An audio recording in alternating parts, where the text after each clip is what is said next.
Get your first Warzone win using this RPK class. This RPK is a great long-range option. Let's jump into the build. So jumping into this build, we will have tuning as well. To start this build off, we are using the POLARFIRE-S muzzle. Now that brings us some sound suppression, bullet velocity, damage range, and recoil smoothness. A couple things I wanted to focus on when making my primary build is damage range, since we will be playing on a Warzone map. Obviously, there's going to be a lot of fights at long distances, so we want to be good at range, and also making sure our recoil pattern is not crazy. This POLARFIRE-S is a great start to this build. Now, for some of my older builds, I did touch a lot of the tuning, but here I wanted to keep it very simple. I only did it where I felt I needed it. Here, I increased our recoil smoothness all the way up and maxed that out. I wanted to touch bullet velocity and max that out as well, but I just decided not to. This is the exact class that I got my first win with. Adjust the bullet velocity if you want to, or you don't have to do any of this at all. Tuning is a great way to take these attachments that I give you and make them fit your playstyle specifically. Next up, we got on the best barrel, and that is the TAC 597 barrel. That's bringing us some damage range, hip fire accuracy, movement speed, and bullet velocity. I told you guys we're going to put a lot of emphasis on the damage range. The barrel is going to continue that trend. I'm not too worried as well on ADS speed because this will be our primary weapon. We're going to use this at long range anyway. The ADS will play a factor, right? But it's not going to be crazy. I want to save most of that stuff for the secondary weapon. For that tuning, we took the damage range and maxed it all the way out. You can see down here below. And I also went about 75%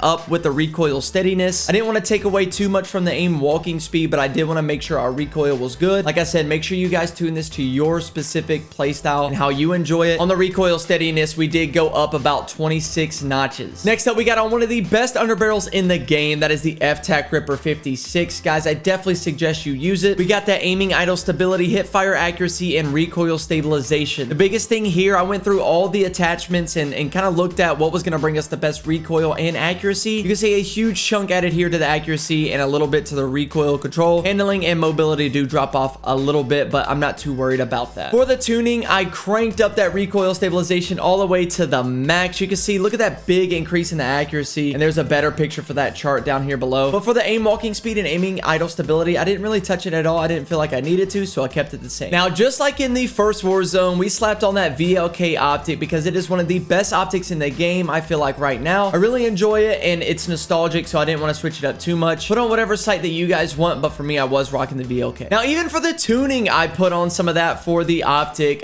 Here, you can see I didn't touch flinch resistance or ADS speed. Here might be where you want to adjust the ADS speed a little bit, but flinch resistance will play a good part in your fights as well, so that's why I just left it alone. But for the eye position, I did make it further away because the further away you are from your optic, the better your recoil will look. Now, you're not going to have better recoil. You're just going to have better visual recoil, but adjust it, play with it, whatever you want to do, it doesn't matter. That's what I had on for mine, about 70 notches to the far side. And then for the last attachment, we get on that heavy support stock. This is a perfect stock for this RPK build. We're going to get that aiming stability and recoil control. Guys, I want to be dialed in at my fights. In those long ranges especially, I want to be dialed in. This is going to help us with that. You see a good little increase to the accuracy and a tiny little bit, not even noticeable for the recoil control. This stock is a great completion to this gun. Now, guys, I actually didn't touch any tuning for this, but if you feel like you need some here, definitely go for it. You might want to make up for that ADS speed that we lose in certain tunings. You can make up for that here. But here's a full build for the RPK I got my first ever win on Warzone 2 with. Guys, if you made it this far, leave a like. Let's try to hit 30 likes this video and consider subscribing for more Warzone loadouts.